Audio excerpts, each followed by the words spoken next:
and welcome back. I'm very glad to be here again after a short break. Today we are creating a knife pleated skirt, also known as one-way pleated skirt, similar to the one you see in the video. And we are doing in a way that's easy, industry friendly, and perfect for CLO-3D. In real production, pleated skirts are made from pre-pleated fabric, not by drafting every pleat one by one. So instead of following the complex Bunka pleat drafting method, we are going to use a more practical workflow that gives you a similar result but much easier. If you wanted to create each pleat according to the Bunka diagram, that would take so much time, especially when we have so many pleats in this type of skirts. I actually tested two different approaches while preparing this video. The skirt on the left was made using a simple rectangle, but for the skirt on the right, I borrowed a few shaping techniques from the Bunka method, especially the waistline curve adjustment by moving up side seam by 1.2 cm.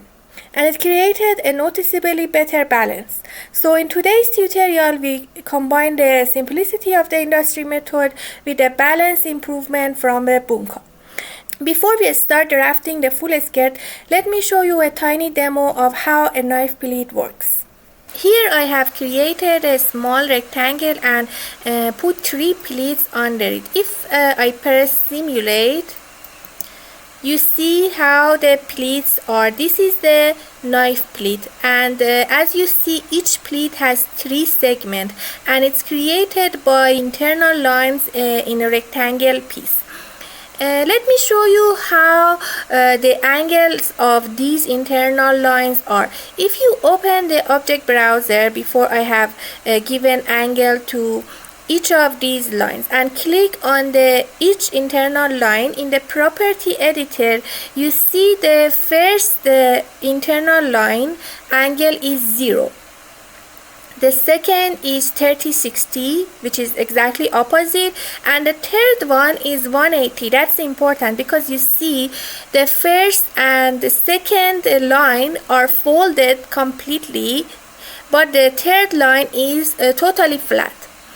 And also we need to make sure that fold rendering is on for all of them, and fold strength up to 100 to have this crisp edge you see for the knife pleat. So that was the structure of the pleat, but how it is actually done and how do we calculate the number of internal lines and the width of this rectangle? I have created a chart for you here. I can show you how you can easily determine the number of internal lines and the segments. So suppose this piece is your waistband. You have the width of your waistband. It is 12 centimeters. And then you need to determine the pleat depth. Usually it should be a whole number because it's easier to fold fabric when you have a whole number like 4 cm or 3 cm. It's not as easy to have it like a number such as 3.5 or 3.2. So I prefer to have it a whole number. Then you divide your waistband by the pleat depth to see how many pleats you actually could have in your width. Right now I divide 12 by 4 and I get 3 pleats. If this number won't be a whole number, don't worry, you can round it up or down to a whole number later, but now for this demo I'm using easy numbers. And each pleat has 3 segments as we showed in our demo.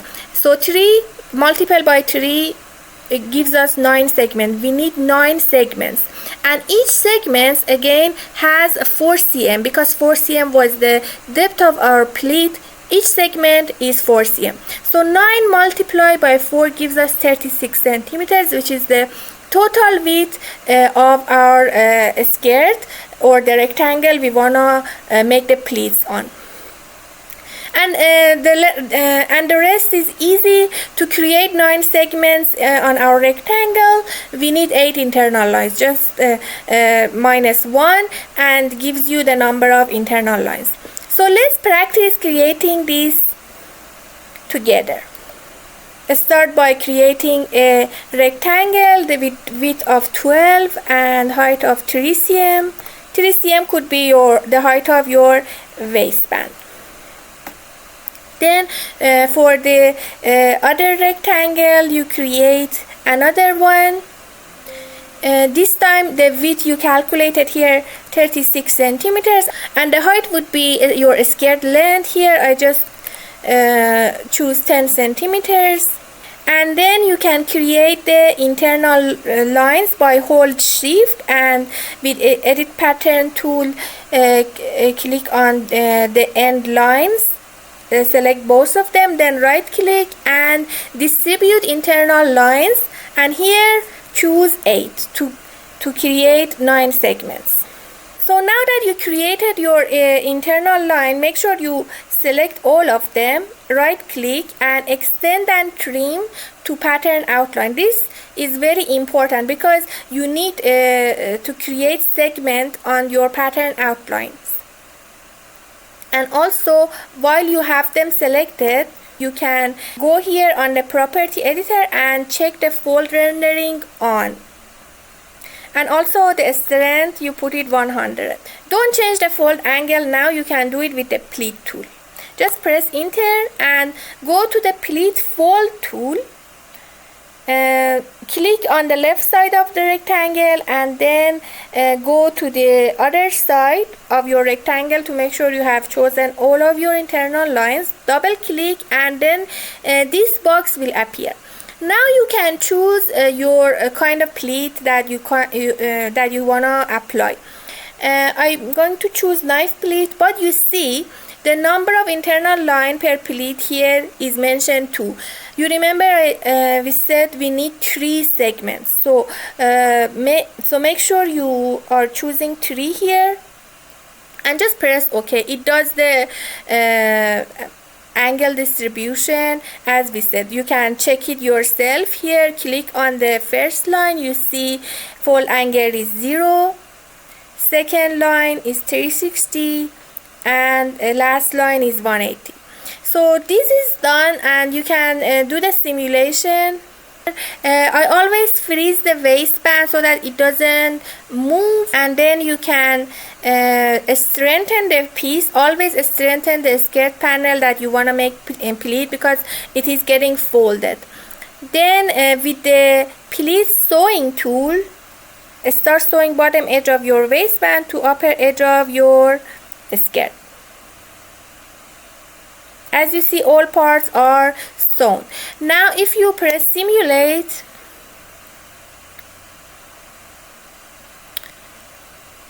you see that your knife pleat is created. Okay, now that we know how the knife pleat is made, we can start making our skirts. The first thing we do is making the waistband based on Bunka method. As you see in the diagram, the waist width is mentioned waist measurement plus 2 cm. You notice that the ease is more here. We usually have the 1 cm ease for the waist, but for the pleated skirt, because there are so many folds on top of each other, we need more ease. So we add 2 cm to our waist measurement, which is 77.47.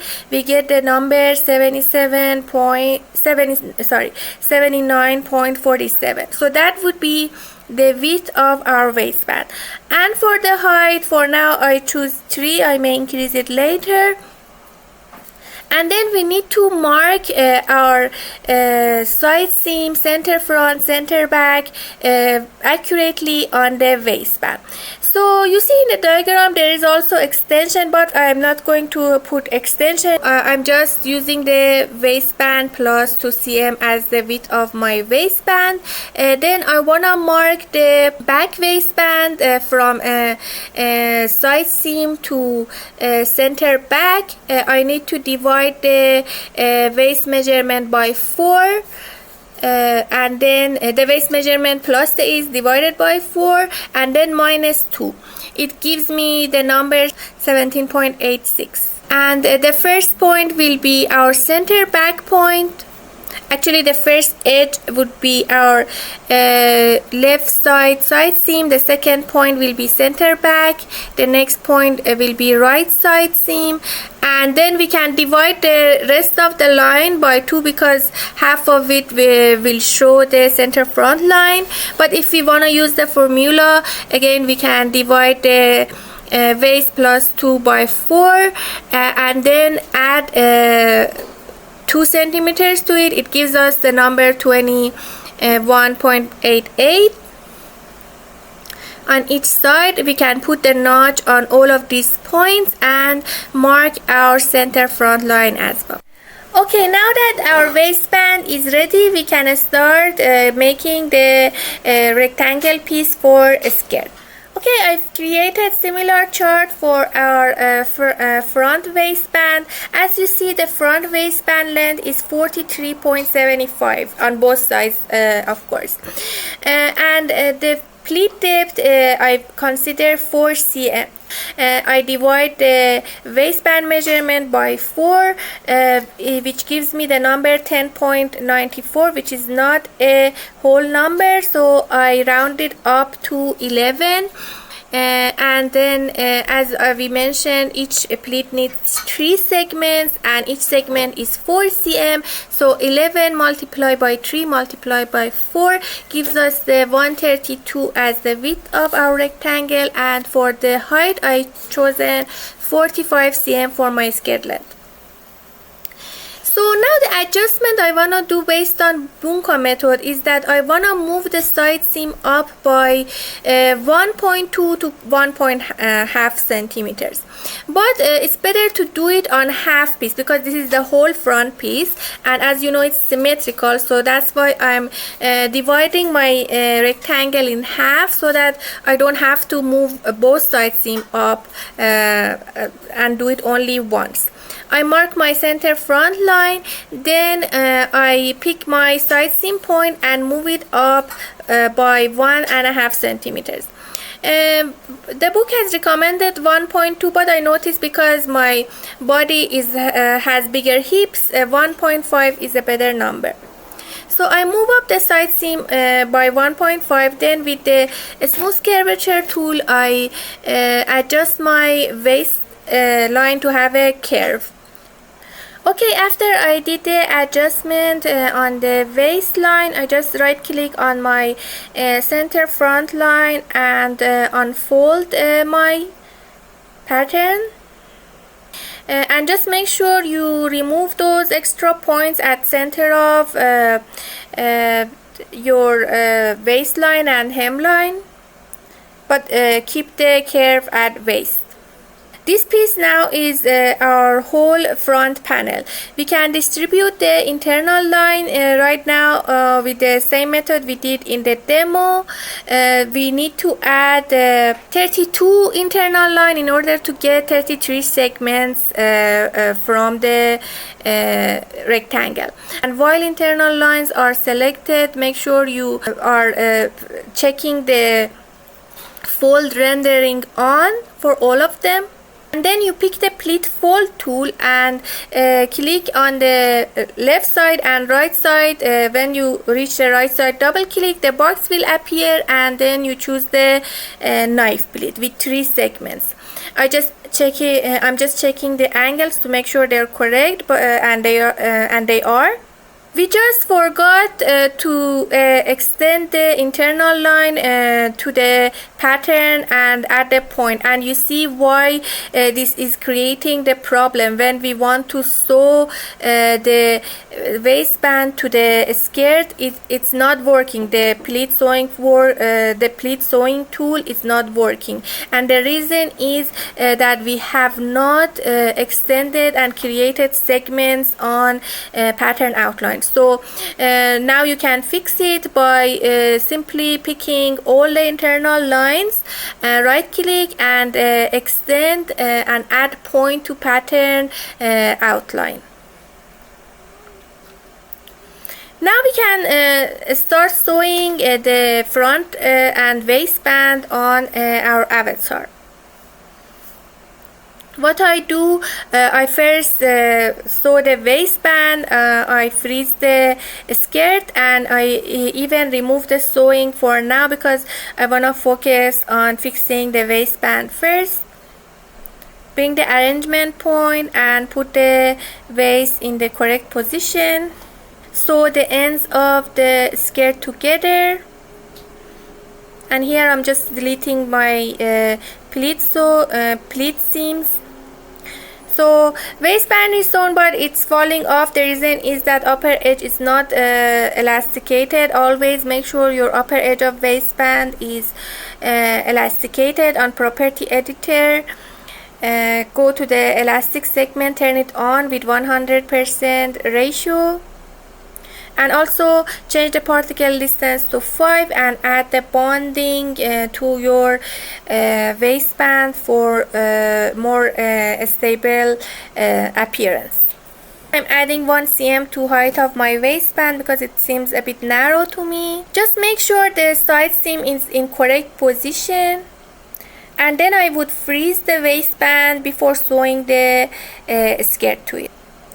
Okay, now I bring the skirt, and once you simulate, this will happen. The problem is that I think when I gave the fold strength, I gave too much. I gave 100. I think that is creating this issue because when I change the fold strength of my internal line to 10, it fixed the issue. So you see here that I'm picking all of my internal line, going to fold strand, and I'm just changing this to 10. Now when I press simulate, the pleats are folded nicely, and always make sure your piece is strengthened when you are doing the simulation. So front skirt is done. We can do similar process for the back. You see the width of the back waistband is 35.72, and we calculate the same way the number of pleats we can have on back waist. It is 9, and multiply by 3 and 4, we get 108 centimeters, and we need 26 internal line in between. This time I know that the width of my skirt should be 108, but since I'm going to do the waist adjustment on half, I just divide it by 2 and create the rectangle with the width of 54 and the length of our skirt, which is 45. Then I mark my center back line. And you see in the diagram, the side seam on the back also moved up by 1.2, but it is recommended to move it down at center back by 0 to half centimeters. I'm going to choose 0 at center back because last time I made this skirt, back was hiking up, so I don't think it's needed to reduce the center back length, but I'll move up the side seam the same amount I did for front, which is 1.5 cm. And I do the smooth curvature tool adjustment here to have nice curve, and remove the center and remove the extra point on the waist and hem. And then for 27 segment we need 26 internal lines. And while they are selected and they are yellow in the property editor, you can put the fold strength 10 because that was better for us, and keep the fold rendering on, and also right click and extend trim, add point to the pattern outline. The next step is to create the pleat with the pleat fold tool. For sewing the pleat, I prefer to do it on the avatar, put it on the right position first. So here if you turn on the show threads, you can see how your pleats are sewn. So you see this is not in correct direction, so I right click on my pattern piece and flip normal and do my sewing again. I delete the previous one and do it one more time, and this time the direction is correct. Okay, now the only seams that are remain to be sewn are side seam. We do this with the segment sewing tool. sew the side seam together and simulate. Now I can unstrand my pattern pieces and unfreeze my waistband. To review the fit, I applied the actual fabric. I have chosen a woven poplin fabric for this skirt. You see the drape of skirt is good, and I also want to change the properties of the seams of the pleat to turned because it helps with the appearance. You can also create a underlayer for your waistband by right clicking on waistband piece and choose layer clone under. Okay, our skirt is almost done. The fit and balance is good. If you turn on the grid, you can see that your hemline is sitting at same level at left and right and front and back. So I'm happy with this skirt. You can wear it with a green top. And the last thing I want to mention is that I had made another skirt with a simple rectangle piece without the waist adjustment. You see it on the left. The difference was that I had not moved up the side seam 1.2 cm at side, so you see her side seams are hiking up too much comparing to the skirt in which we had done the waist adjustment. Overall, I think the skirt we have made today, it's easy to make and the balance is good and fit is nice, and I hope you have enjoyed this tutorial as well. See you next Saturday with more skirt tutorials.